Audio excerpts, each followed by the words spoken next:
Senator Akpabio is now the president of the 10th National Assembly. The former governor defeated Senator Abdulaziz Yari to emerge the new Senate president earlier today.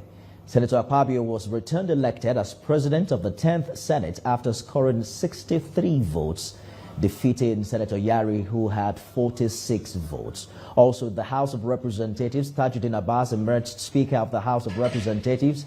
In his acceptance speech, the Speaker promised to spearhead reforms that will assist in tackling insecurity as well as other challenges facing the country.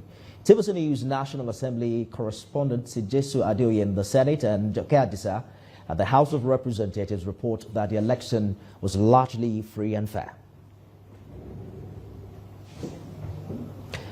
Well, we'll bring you details of that story subsequently. Let's talk now to Senator of the 10th Senate, Senator Ibrahim Yahya, or rather Senator Salisu Shoaib Afolabi, who represents Ogo Central Senatorial District at the 10th National Assembly. Congratulations on your inauguration. Thank you so much.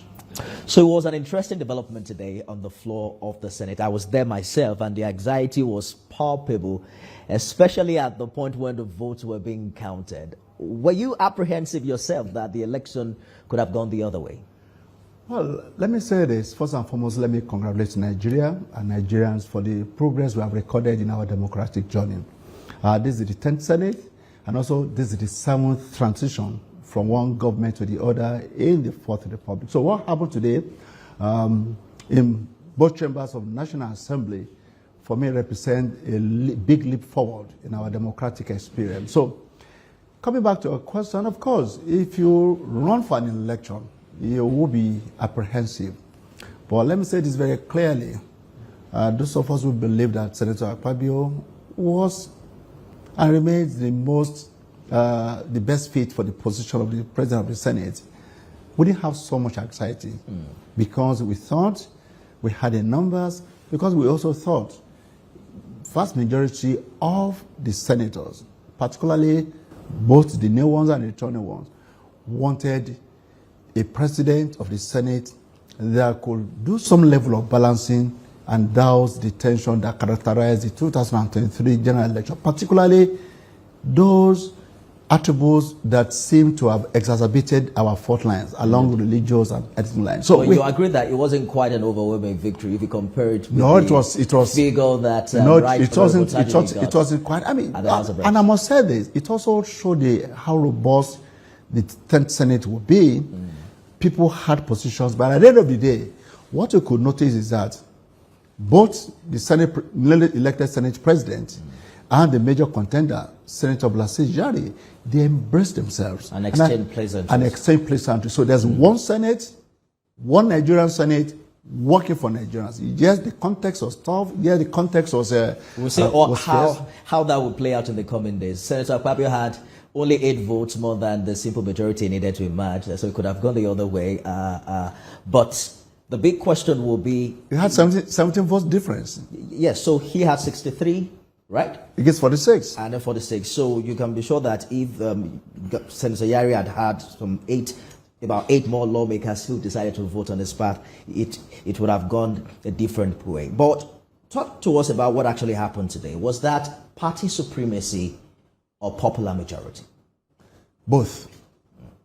Party supremacy and popularity as well. Party supremacy in the sense that nobody had gone to the Senate as an independent candidate. And even the most advanced democracy, the party will have a say in who will become the presiding officers. We saw it play out in the United States Congress of recent. And we also saw that sitting presidential candidates of major political parties in the United States, they will endorse candidates of their party, even in the primaries, openly.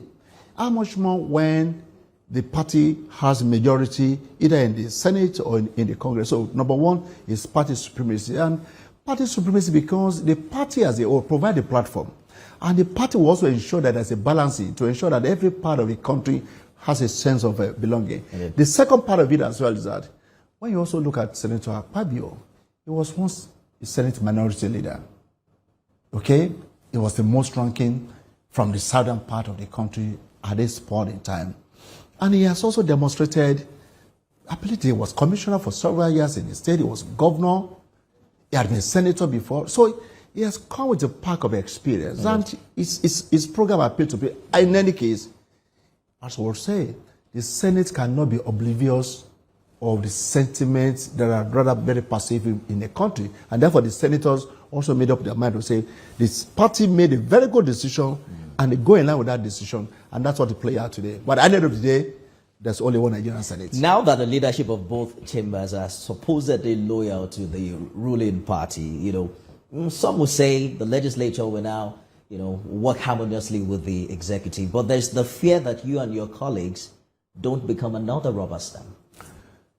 A number of people think the metric to measure performance of or effectiveness of a legislator is how antagonistic the legislature is to the executive arm of government. That cannot be correct. We have been elected on the platform of the same political party. There was a party manifesto, there was a party agenda, and therefore we all campaign on the basis of that. And for as long as there's a meeting of mind on those issues and those programs, there's absolutely no reason to be unnecessarily antagonistic. However, if there are also new reasons for the Senate or the House of Representatives, for that matter, to disagree with Mr. President or the same branch of government, we will do. And you're going to see that in the 10th Senate. This Senate, for instance, has about 70% of people who are newcomers, people who do not carry the baggage of the past, who also want to give fulfillment and expression to themselves. And we must also recognize this. For the very first time, we have the president who have been in the Senate, we have the vice president who have been in the Senate, we have the secretary of the government of the Federation who have been in the Senate, we have the chief of staff who have been the speaker, and the deputy chief of staff. So they also understand the nuances of the legislature. So I can tell you, it's not going to be a rubber stamp. Let's talk about the newcomers, because you are a first-time senator, two-time chief of staff to two different governors in Ogun State. Yes. But this is your first time at the Senate. Some say it takes a while before first-timers get around the workings of the Senate. You had your trainings and induction. How are you coping now? Do you think it will take some more time? I do not think so. You see, for anyone who was prepared for the position like I did, this is my 5th attempt to become a senator. I first run in the general election for National Assembly in 2007. For House of Reps? For House of Reps. And I think we are having a number of people who are coming.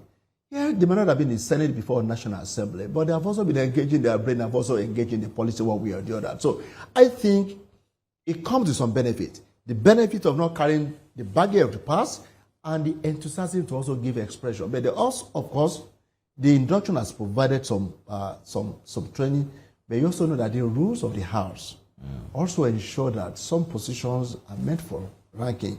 Yeah. And any senator who is must be ready to learn and learn very fast and be able to do it. We have to go now. In 30 seconds, what should the people of Ogun Central be expecting specifically from you in the next 4 years? 3 things.